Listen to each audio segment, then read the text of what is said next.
তাদেরকে কষ্ট করে ঈদ বস্ত্র বিতরণ করার জন্য।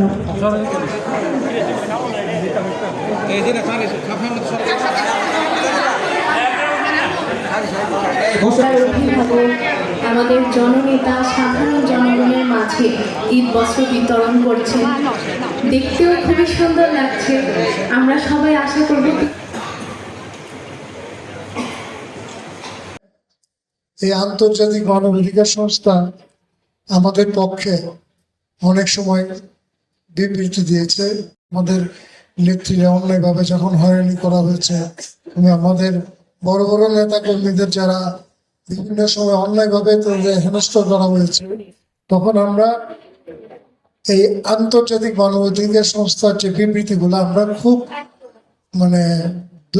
গুরুত্ব সহকারে আমরা তখন বিবেচনা করতাম।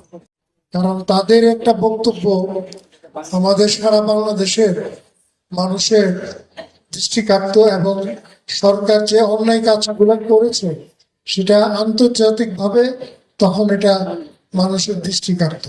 সত্যিকার অর্থে আমাদের দেশের সরকারের একটা সীমাবদ্ধতা আছে, কিংবা আমরা যারা রাজনীতি করি আমাদেরও অনেক সীমাবদ্ধতা আছে।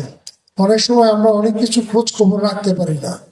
কিন্তু এই যে আইন সহায়তা কেন্দ্র, তাদের কিন্তু তাদের নিজস্ব একটা চ্যানেল আছে।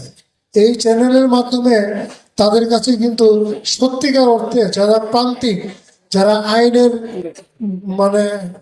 আইন থেকে যারা বঞ্চিত, তারা কিন্তু এই আসরের কাছে